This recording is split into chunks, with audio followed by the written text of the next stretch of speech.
گەرم و گەشترین سڵاوەکانتان پێشکەش بینەرانی خۆشەویستی بەرنمەکانی تەلەڤیزیۆنی کۆمەڵە. خۆشحاڵین جارێکی تر بە بەرنامەی ئاسۆی بەرابەریەوە دەبینە میوانی ماڵەکانتان. تەوەری بەرنامەی ئەم هەفتەیەمان ژن و جوانسازی و یان لە ڕاستیدا دەبێ بڵێن ئارایش و مد و بەکاڵایبوونی ژنان. بەکاڵایبوونی ژنان لەو بابەتانەیە کە لە تەواوی جیهان و لە هەموو کۆمەڵگاکان مشتومڕی جیاوازی لەسەر دەکرێت و ئەم دیاردەیە لە کۆتاییەکانی سەدەی پێشوو زۆرتر کەوتوەتە بەر سەرنج. ئەمڕۆکە بەداخەوە ئارایش، مد و عمەڵی جوانسازی بازاری جیهانی پەیدا کردووە و نەتەنیا فکر و مێشکی زۆری لە ژنانی پێوە مەشغوڵ بووە، بەڵکو و ژمارێک لە پیاوانیشی بەخۆیەوە گرفتار کردووە. دیاردەی جوانسازی هەروەکو باقی دیاردە ئەخلاقیەکانی ناو کۆمەلگا دەور و نەخشی کۆمەڵایەتی هەیە و لەلایەن چینی دەسەڵاتدارەوە دادەڕێژێت و بەم جۆرە هەم سەرمایەیەکی زۆر وەدەستێنن و هەم ڕقابەت لە ناو ژناندا پەرەی پێدەدات. لە بازاڕی ڕقابەتی سێکسیدا کە ڕواڵەتێکی کۆمەلگای سەرمایەداریە و ژنان مەجبورن بۆ تەئەمین و ئەمنیەتی ئابووری خۆیان و بۆ وەدەستێنانی کار و هاوسەری دەوڵەمەند لەگەڵ یەک بکەونە ڕقابەتەوە. دنیای سەرمایەداری خوازیاری جوانی پڕزەرق و بەرق بۆ ژنانە و ئەمیش لە ڕێگای ئارایش و مد و جوانسازیەوە دەباتە پێشەوە تا بتوانێت لەم ڕێگاوە میلیۆنها دلار بخاتە گیرفانیەوە. ژن بۆ خۆی مەوجودێکی جوان لەدایک دەبێت ئەگەر ژیانێکی ئاسایی و مرەفەهی ببێت و هەروەکو باقی شتە باشەکانی ژیان وەکو تەغزیەی باش، کاتی ئازاد بۆ وەرزش و خوێندنەوەی کتێب، سەفەر و ناسینی هونەر و ئەدەبیات و زۆر شتی تر لەم چەشنە دەتوانێت جوان بمێنێت و جوانسازی نابێتە مەشغەڵەی ژیانی و ناکەوێتە داوی ئەم دیاردە ناشیرینەوە. ئێمە بۆ باسکردن لەسەر ئەم بابەتە دەچینە لای میوانی بەرنمەکەمان هاوڕێ ئەسرینی خادری. فەرموون لەگەڵمان بن.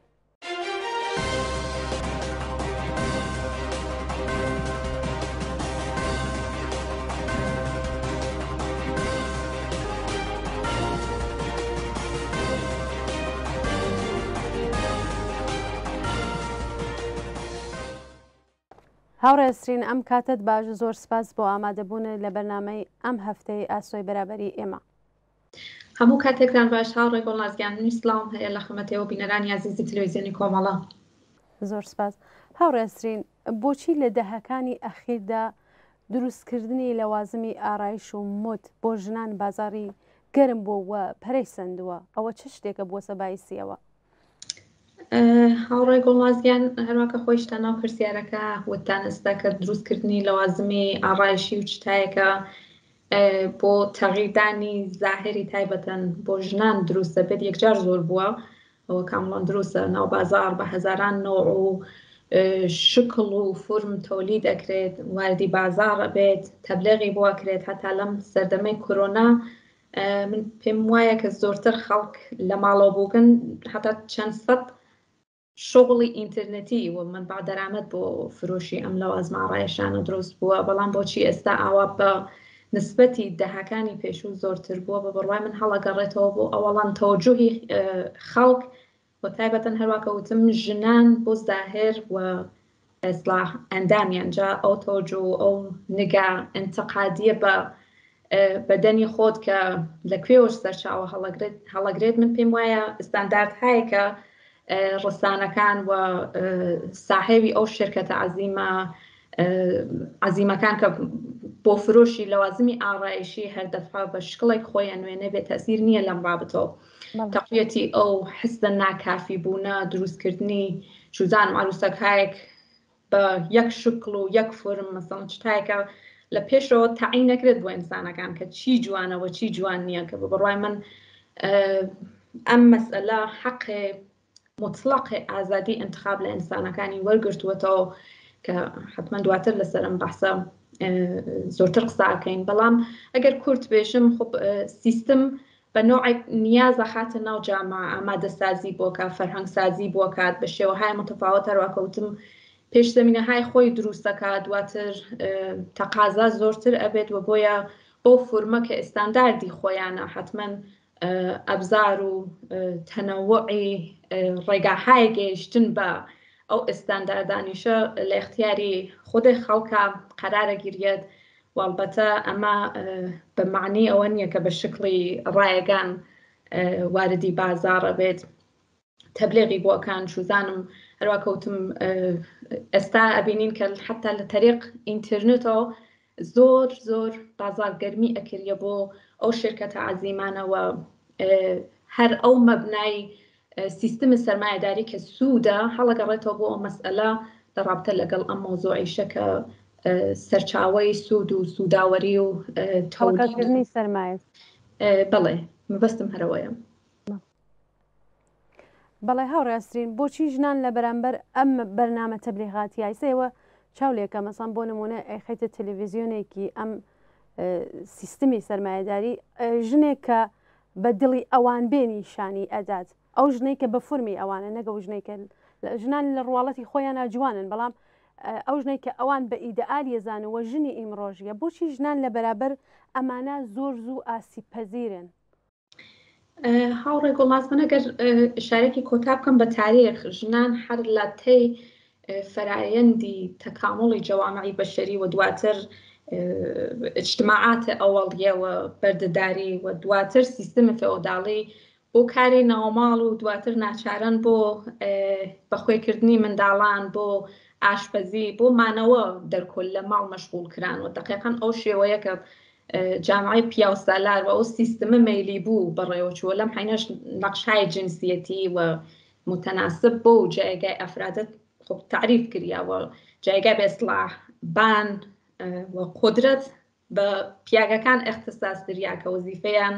تامینی ژیان و خۆراک و ئەوانە لە سەرشانیان بۆ جایگای تعریف شدەی خوارەوەش کە کاری هەروە کەوتم ناوماڵ بوو درا بە ژنان و دواتر لە نیمەکانی قەڕنی پێم وایە 19 ئەبێت کە بۆ تەکمیلکردنی ئەم شکلە لە رابطە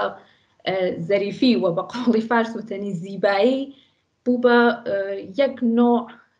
سەرمایە اجتماعی بۆ ژنان مثلا بیستمانە ناو ئەفسانەکان ئێمە وە داستانهایەکمان حتمما ژنەفتووە کە ژنانی تەبقاتی خوارەوە بە خاتری زرافەتیان لە ڕێگای ئەزدواج و ڕێگایان پیا کردووە بە تەبقاتی بان و ئەشراف و ئەوانەوە دواتر هەر کەسێکە مثلا زرافەتی انتباقی بواە لەگەڵ ئەو زرافەتەی کە تاعین کرابوو بۆیان پێشووتر ئیمکانی هەروەکەوتم ورودی بە تەبقاتی بانەوەی بوو هەر بۆیە ئەو هەنجارە تعریف کراوانە کە لە رابطەی زەناشویی کە بریتین بوو لە مبادڵەکردنی تەواوی ژیان تامینی ژیان و معاش و ئەو شتانە کە لەلایەن پیاوانەوە بوو وە خانەداری و گەورەکردنی منداڵان لەلایەن هاوسەرانی جوان تەواوی ئەوانە نیشانەهایەک بوون بۆ موقعیەتی خوارەوەی ژنان هەر بۆیە بە بڕوای من زەرافەت و یا زیبایی بە قۆڵی فارسوتەنی هەر لاوەڵی جامعی مەدەنی بەرخاستە لە یەکێک لە ئەو شکلە فەرهەنگەوە ئەو بنیادەی کە دانرابوو بۆ ژنان دروست بووە و هەر ئێستاش بینین کە ئێمە بێ ئەوەی کە بمانەوێت خۆمان انتخاب بکەین کە چی جوانە و چی جوان نییە ئەو سیستما بە ئێمەی فێر کردووە بە ئێمە تەحمێڵەکە کە چه ئستانداردی جوان نییە. هاوڕێ ئەسرێ من لێرە ڤیددیۆیەکی کورت هەیە ئەچینەی بینین و دەگەڕینەوە لای ئێوە و بینەرانی خۆشەویست.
هاوڕێسترین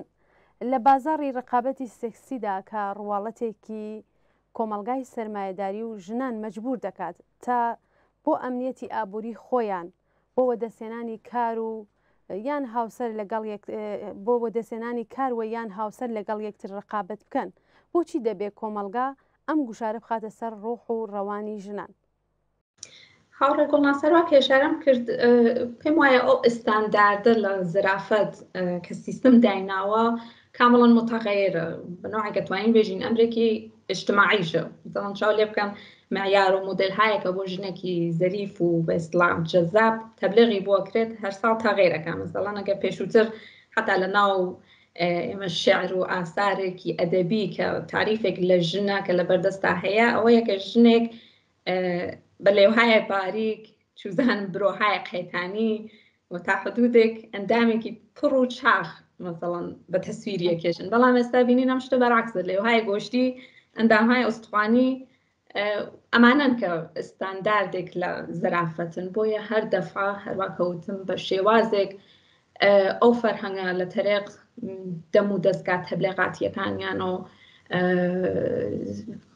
بێ ئەوەی کە خودە ئینسانەکان بیان هەوێ لە ناو زەهنی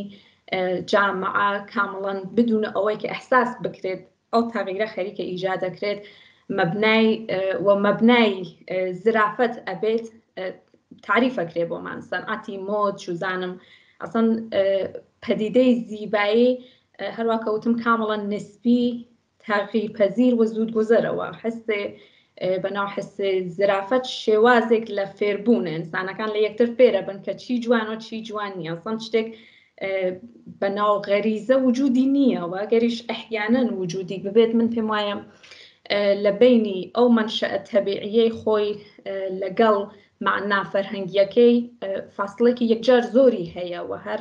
لە مناڵیەوە پێمان ئەوترێت چی زەریفە و چی زەریف نییە بۆیە ئەم مەسەلە کاملەن سەیالە و هەر بەم ئاعتبارەوە هەست کە ڕێگای گەیشتن بۆ شکڵە لە زرافەت هەر ڕۆژ ئێمە بینین بە شێوەهایەک متەنەوع و چوزانم پڕهەزینە و گرانتر هەروەکە باسی سوودم کرد بە جامعە عەرزە ئەوێت و خەڵکیش مەجبورن و تایبەتەن بەخشی ژنان مەجبورن کە خۆیان لەگەڵ ئەو داخوازیەی کە سیستم تعینی کردووە بۆ جامعە خۆیان ئەنتباق بدەن وەگەرنە پەزیرش ناکرێن ئەو جار لەلایەن جامعە. پێت وایە پیاوسالاری تا چه حد توانیویەتی مەسەڵەن بۆ نمونە ئەو ژنانەی کە ئیدئالی ئەوانە بەڕێوە بووە پێت وایە ئەوە مەسەڵەن هەر ئەو عملی زیبایی و چوزانم جوانکاریە دەستی پیاوسالاری زۆرتر باس هەمڵان دروستە منیش پێم وایە لەنا ئەو مناسباتە نابەرابەرە نەتەنیا موقعیەتە ممتازە اقتصادیەکان موقعیەتە مهمە سیاسیەکان و چتایەکی تر بە جنسی پیاک تعلقی گرتووە بەڵکو و تەنانەت هەر ئەو ئیمتیازە کە حەقی انتخابی زیبایی پەسەندی چوزان نەزەردان انتخابکردنیش هەتا متعلق بەوانە پێش هەموو شتێ من وتم دروستکردنی ئەو مناسباتە بەڕۆختەی خودە سیستمە و پیاگەکانیش خۆیان ئەمەڵەن دەستیان لەم ڕابطەوە ئەگەر واقعیت بێژین بەسراوەوە بۆیان تعین کراوە ئەم نەخشانە کە بەڕێوەی ببن من فکرەکەم قبولکردنی جنسی ژن بە عنوان جنسێکە کە زەریفە حتا ئەگەر لەلایەن خودی ژنانیشەوە بێ ئەوە مترادفە لەگەڵ قبولکردنی قودرەتی پیاک وەکو کەسێکی خەریدار کە گەرەکی بێت مەسەڵەن شتێک بکڕێت جا بۆیە ئەو هەموو وەخت و ئەو هەزینەیەکە کە فرەی لە ژنان و تەسبانە ئەنجامیەدان دەقیقەن لە ڕاستای تەقویەتی هەر ئەو ڕابطەی کە باسم کرد بەڕێوە چێت ئەبەتە لە کناری هەر ئەم نەزەراتەش نەزەرهایەک هەیە کە ئێژن ئازادی فەردی لێرە ئەڕاتە ژێر پرسیار کە هەر ئینسانێک ئازادە کە بەدەنی خۆی بەچە شکل و فرمێک دەربێنێت یا تاغیری بات بەڵام بە نەزەری من ئەو دیدگا غەڵەتە چون ئەسڵەن شتێک بە ناوی ئازادی وجودی نییە لێرەدا من لە سوالەکانی پێشووتر ئشارەم کرد کە هەموو شتێک پێشووتر تعین کراوەوە ئەو مبادلە کە بریتیە لە زەریفی ژن لە بەرابەر موقعیەتی شغلی پیاک توانێت تەواوی ئەو مناسباتە نابەرابەرە جنسیەتیە کە موجودە بۆ ئێمە بخاتە بەرچاو. بەڵێ زۆرتر کاڵایی بوونی ژنان بەرەو پێشەوە، مەسەن ئەگەر ژنێک زۆرتر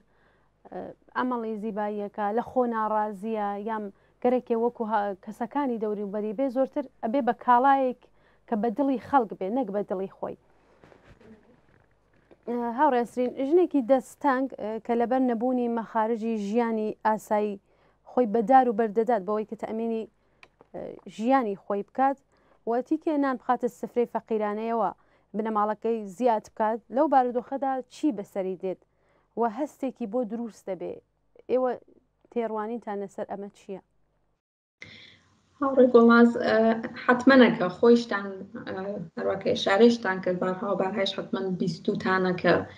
بۆ ئێستەختان بوون مەسەڵەن زۆربەی شوێنەکان بەدەست هاوردنی شغڵێک و یا من بەدەرامەدێک بۆ ژنان و تەسبانە لاوەڵ قەدەم ئەو دیدگا کاڵاییە کە باستان کرەخرێتە بەرچاو مەسەڵەن نە زۆربەی ئاگایی ئێستەختامەکان ئێمە ئەبینین کە نووسراوە ئێمە ما بە یەک زەنێ زیبا و فلان و فلان نیازمەندیم یعنی ئەوەڵین شتێکە ئەخرێتە بەرچاو تواناییەکانی ژن نییە خەلاقیەتی ژن چەندە حرفەیی کارەکات ئەوانە مەبنانی وەکو عروسەکێک بۆیان مهمەکە لە پشتی ویترینەکەی ویترینی ئەو دوکانەی کە هەیەیانە ئستفادەی لێ بکەن جا بۆیە لە ناو جامعایك وەکو ئێرانیش کە ئەولەویەت بۆ ئستەختان بوون بۆ پیاگەکانە وەکو مابەقی ئەمتیازە اجتماعیەکان کە باسمان لێکردن هەر بۆ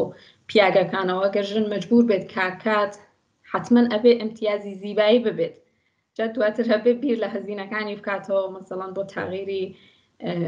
ئەندامی خۆی شکل و زاهرەکە هەیەی وەگەرنە ممکن ئەسڵەن ئەو شغڵە تعلق نەگرێ پێ یاگەر تعلقیشی گرت پێ دواتر یا لە دەستی بدا ممکنە کەسانێکی تر ببن ئەو ئەمتیازاتانەیان ببێوە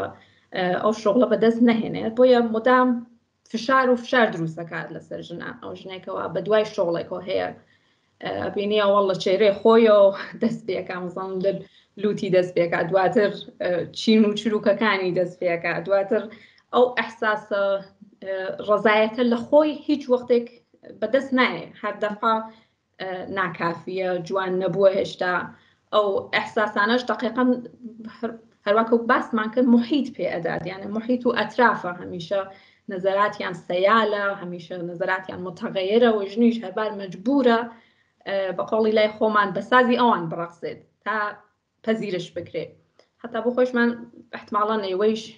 بیستوتانە یا بۆتان پێش هاتبێگە مەزەڵەن ئەگەر لە شوێنێک قەرار بێ ژنێک لە معرەز دیت قەرار بگیرێت حتمما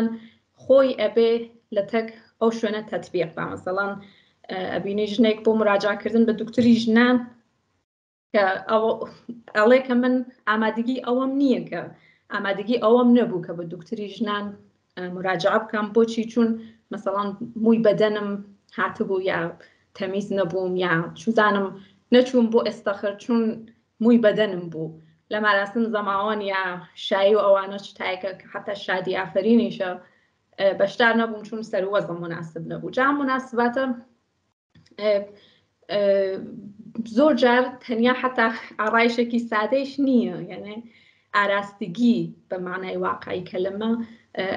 معنی ئاراستگیش نەبووە بۆیان من شخصا مخالفی مەسەڵەن جوانکاری و یا ئەو ئاراستگیەی کە بەحسیەکە مطلقاً نیم ئینسانەکان ئەبێ شیک پۆش بن چهرەیان مرتب بێت و پێم وایە هەموو ئینسانێکیش ئەوەی قبوڵە بەڵام منزور ئەو حاڵەتە ئفراتیەیە کە ژن حاضر نییە مراجعە بکاتە دکتر چون مووی پای هاتووە وەختی نەبووە لایبات چون ئاڕایشی نەکردووە ممکنە زۆر مۆردە مەقبوڵیت قەرار نەگرێت زۆر جار بوو ئاسان بەحس ڕقابەتیش هەروەکە پێشووتر باسمان کرد نەبوو یعنی ژن بە تەمای بەدەست هاوردنی شغڵێک یا ئەو شتانە نەبوو یا ئەو موقعیەتە ئیجتماعیە و موقعیەتە خانەوادەگیە کە ڕێگا پێیا بکاتە تەبەقاتی بانەوەی جامعە نەبووە بەڵام وەها ئەو ئەحساسە کەمبوونە تەقویەت کراوە کە هەمیشە حسی کردووە کەمە کافی نییە و ئەگەر وەکو بەقیە نەبێت پەزیرش ناکرێت ئەبینی کە ئێستا ئینسانەکان هەموویان وەکو یەکیان لێ هاتووە یەک شکڵ یەک فۆرم تۆجۆ ناکرێت بەوەی کە زرافەت بە نەزەرم هەر وەکو سەلێقەیە، یانێ وەکو چۆن ئینسان حەزی لە ڕەنگی سپی ممکنە ببێت، ممکنە چێهرەهایەکیش بۆ کەسێک ئەوە زەریفتر ببێت، بەڵام متەسفانە تۆجۆ بەوە ناکرێت و هەوڵی جامعە و هەوڵی باشتر وایە بێژم سیستم ئەوەیە کە نەزەراتەکان وەکو یەک لێ بکاوە، هەموو کەسێک لە یەک شکل و یەک فۆرم وەکو کارخانەیەکی هین لەم رابطەوە عەمەڵ بکات. هاوڕێسترین سیستمی سەرمایەداری بە کولی ئەوێت ژنان زۆرتر سەرقاڵی ئەو مناسباتە بن تا ئەوەی کە بە فکری ئاگاهی سیاسی بن، ناژی ژنان ئاگاهی سیاسیان نییە. جمهوری ئیسلامی هەوڵی ئەوەیە ژنان بەوە سەرقاڵ کات. کامەڵان دروستە. هەر ئەم قەزیەش لە رابطە لەگەڵ مەسەلەی وەکو ئاعتیاد ئەتوانین یانە وەکو یەک مقایسەیان بکەین. چاو لێ بکە لە ئێران ئێستا زۆربەی جوانەکان و تایبەتەن هەرچەندکە ئاماری ژنانیش ئێستا زۆر بووە لە رابطە لەگەڵ ئاعتیاد، بەڵام ئاماری پیاگەکانیش کەم نین. مثلا زۆرتر سەرقاڵیانەکەن بە مەصرفی مەوادی مخدر، چوزان شتایەکی لەو نوعە کە کەمتر تەوەجه بکرێ بە مەسائلی سیاسی و ئەو اتفاقاتە کە لەناو جامعە ڕووەدات. دقیقاً ژنانیش ئێستا گیرۆدەی ئەم مەسئلە بوونە، یانێ زۆربەی تەوەجهەکان تۆ هەر بڕۆیتە ناو دنیایەکی مەجازی وەکو ئینستاگرام، زۆربەی فعالیەتەکان لەو ڕابطەوە هەست، یانێ کەمتر ئەبینی کە دەغدەغەی خەڵکی عادی جامعە مەسەڵەن ببێ بە مەسئلەیەکی ڕۆژی جامعە، مەسئلەیەکە کە بۆ خۆیان مشکڵاتێکی دروست کردووە. ئەگەر هەوڵ بدەن بۆی، ئەگەر معتەرز ببن بۆی، ممکنە لە بەعزە شوێنێک حتا تەغییراتێک ئیجاد بکەن، بەڵام متەسفانە وتم سیستمە کە ئەو دەغدەغە دروست ناکات، ئەو دەغدەغە لە شوێنێکی تر هانیەدات و خەڵک تەشویقەکە بەرەوە بێ. بەڵێ هاوڕێ ئەسرین، لە ڕوانگەی ئینسانهای ئازادیخواز و بەرابەری تەڵەبەوە ئەم دیاردە چۆن چارەسەر دەکرێت و چۆن دەبێت لە بەرامبەری ڕاوەستن؟ هاوڕێ گوڵناز، بە نەزەر من بۆ لە بینچوونی ئەو حاڵەتەوە یا بەستاکەمکردنەوەی بە نەزەرم هەروەکە باسیشمان کرد ئەبێ مەبنا قەراردانی چتایەکتر بێ بۆ کافیبوونی ژن. مەسەڵەن ئەگەر لە وڵاتێک وەکو ئێران ژنان لە شوێنهایەکتر وەکو سیاسەت، وەکو حوزەی اقتصاد، بوارە جۆرە و جۆرەکان تر زۆرتر ئەگەر دەخیل بدرێن، یا مەسەلەی وەکو چوزانم حجاب کە لە ئێران هەیە تاسیراتێکی یەکجار زۆری هەیە لەسەر ئەم مەسەلەش، یا مەسەڵەن ئێمە بینین لە وڵاتە ئوروپایەکە نسبەتەن ئەو جەڕاحی زیبایی و استفادەکردن لە وەسایلی ئاڕایشی کەمترێکە، چون ژن لێرە تقریبەن ئەو ئازادی نسبیەی کە باسمان کرد بەدەستی هێناوە لە سیاست دەخیلە، چوزان حەقیڕەی هەیە، مەسئلەی حجابی بۆ مەطرح نییە، جا بۆی ئەنتزاراتیش لەسەر بەدەنی ژن کەمترێکە لێرە، و حتا خودێ ژنانیش نسبەتەن ئەو ئاعتمادە بە نەفسەی کە باسمان کرد لێرە ئاعتماد بە نەفسێکی قەویتریان هەست، چون ئەمکانە ڕۆشتیان پێدریاگە تا حدودێک، چوزانم هەر بۆیە لە جامعە ملاکەکان و ئینتزاراتەکان هەرچی بن ئەفرادیش بەرتبقی ئەوە خۆیان تەطبیقەدەن، بەدەنی خۆیان ئەیانەوێ بەرتبقی ئەو ئینتزاراتە تەطبیق بن. هەر بەم بۆنە و ژنانیش خۆیان ئەتوانن بەشێک لەو مناسباتە بە نەزەرم تەغییر بدەن. ئێستاکە ئەبینی تەواوی قودرەت و چوزانم محیط و هەموو شتێک هەوڵی ئەوەیە بۆ ئەو شتانە، خب خودی ژنانیش ئەتوانن نافەرمانی بکەن و تحتە فەرمانی ئەو مناسباتە نبن و شتایەکتر لە خۆیان تەقویەت بکەن، حسی ئاعتمادە بە نەفسیان، چوزانم بەدەستهێنانی موقعیەت‌هایەکی اجتماعی وەکو تەحسیلات کە ئەتوانێت زۆر امتیازێک ببێ، یا وەکو ئاگاهی سیاسی خۆیان، ئەمانە گە لە خۆیانە تەقویەت بکەن، ئەو جار وەزنە بەرەو ئەمانە سەنگینترە بێ. و هەروەکە وتم نمونەی وەکو وڵاتانی ئوروپایی نسبەتەن ژن لێرە کەمتر لەو بوارە و تحت فشارن، دقیقاً ئەم شتانەش هەروە بەدەست ناتوە، یعنی بە مبارزە بەدەست هاتووە. لە وڵاتانی وەکو ئێرانیش ئەکرێت بە مبارزە پاشەکشە بکرێت بۆ مناسباتەوە شتانە بەدەست بێنن ژنان. البەتە ئەوە بەمعنی ئەوە نییە ژن لێرە لە وڵاتانی ئوروپایی وەکو کاڵا چاو لێ ناکریە یا مەسەلەی جنسیەتی کامەڵەن و مطلق حەل بووە نەخێر لێرەش کەماکان ڕابەتی جنسیەتی و شتانە مەترحە بەڵام ئەگەر بەحسی نسبەت بکەین نسبەتی زۆرتر و کەمتربوونی ئەو نوع پەدیدانە خۆ لێرە کەمترێکە و لە وڵاتانی ئاسیایی و تایبەتەن وڵاتێک وەکو ئێران نسبەتی زۆرترێکە و بە بڕوای من هەمیشە مبارزە و نافەرمانیکردن بە ئەو مناسباتە مۆجودە وەزنە تاغیرەدات فەرهەنگ تاغیرەدا فەرهەنگێکی پێشڕۆ بێت و ئەبێ ئێمە بزانین کە ژن و پیاک بەرابەرن و ئەبێ لە عەمەڵیش ئەوە بەڕێوە بچێت ئەگەر باس لە مۆقعیەت ئەکرێ ئەگەر باس لە هەر جۆرە ئیمتیازێک ئەکرێ ئەبێ بۆ هەردوو تەرەف ببێت جا ئەو کات دەتوانین بێژین بەرابەریش وجودی هەیە جایتر بەحسی ئازادی ئەڵبەتە ڕواتە حیتە و حوزەیەکی تر بەڵام ئەگەر بەحسی بەرابەری بێتە پێش ئێمە ئەتوانین بە عەمەڵکرد و ئەو شتانە سابتی بکەین کە ژن و پیاک لە هەموو حوزێکە ئەتوانن بەرابەر بن. بەڵێ هاوڕێ ئەسرین من پرسیارێکم نەماوە ئەگەر خۆتان وەکو قسەی کۆتایی شتێک هەیە فەرموو. ڕاستیەتی هاوڕێ گوڵناز منش قسێکی تایبەتم نییە هەر تاکیدی دووبارەم ئەوەیە کە ژنان لە خۆیان ئەو ئاعتماد بە نەفسە تەقویەت بکەن ئاگاهی سیاسی خۆیان ببەنە سەرەوە و ئەو مۆقعیەتە ژێر دەستەبوون ئەو مۆقعیەتە تعریف شدە کە جامعە و سیستم داویە پێیان بە نەزەرم ئەتوانن حتا ئەگەر یارمەتی دەستی پیاوانیش 100% زەروریە و بە هەمەتی ئەوان ئەکرێت ئەو مناسباتە تاغیر بن بەڵام ئێستا کە مۆقعیەتێکی ئاوا هەیە لە عەقل ژنان بۆ خۆیان ئەتوانن کارهایەک بکەن کە مەقدارێ ئەو وەزعیەتە نسبەتەن باشتر بکەن. جارێکی تر سپاس بۆ ئێوە هاوڕێ ئەسرینی قادری کە لە ڕێگای سکایپەوە لە وڵاتی ئەڵمان لەگەڵمان بوون. زۆر سپاس. بەم جۆرە هاتینە کۆتایی بەرنامەی ئەم هەفتەی ئاسۆی بەرابەری هەتا هەفتەیەکی تر و بەرنامەیەکی تر ماڵاوە.